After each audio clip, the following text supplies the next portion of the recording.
बहुत लोगों ने इस आर्टिकल को पढ़ा होगा। आर्टिकल का एक प्रति मीडिया पार्ट का सघन अध्ययन करने के पश्चात मैं आज यहां लेकर आया हूं।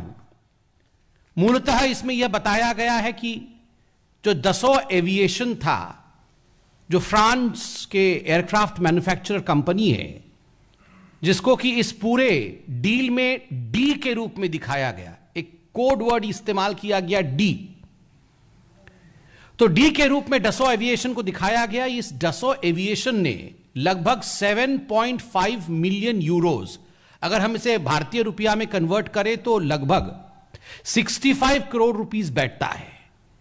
तो 65 करोड़ रुपीस ये कमीशन के रूप में पे किया गया दसो एविएशन द्वारा।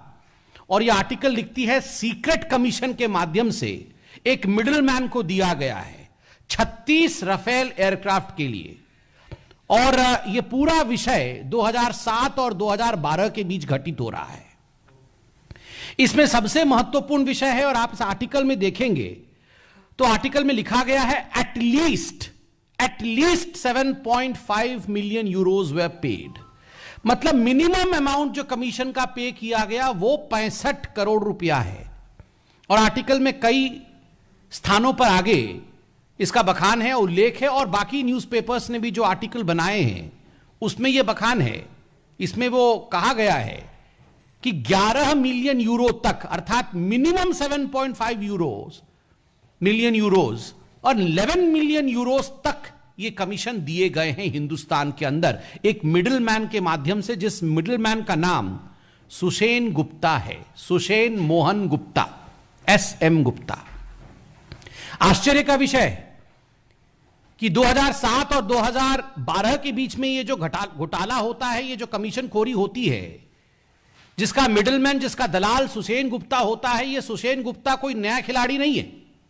ये एक पुराना खिलाड़ी है जो VVIP चॉपर गेट स्कैम था, जिसको ऑगुस्ता वेस्टलैंड के नाम से जाना जाता था।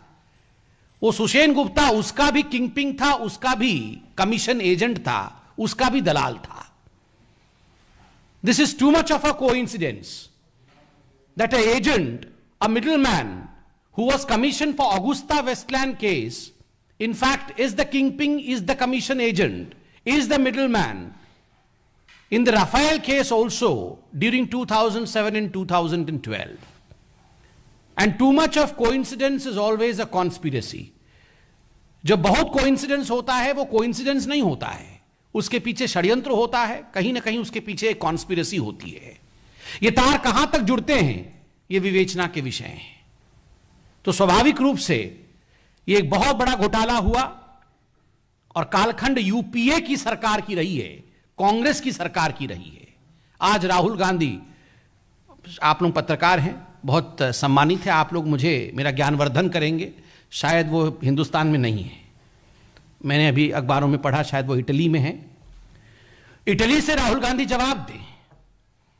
जो भ्रम फैलाने की कोशिश राहुल गांधी और उनकी पार्टी ने इतने वर्षों तक किया है, आज ये खुलासा हुआ है कि उन्हीं के सरकार के कालखंड 2007 से 12 के बीच में ये कमीशन खोरी हुई है और मिडिलमैन का नाम भी सामने आया है।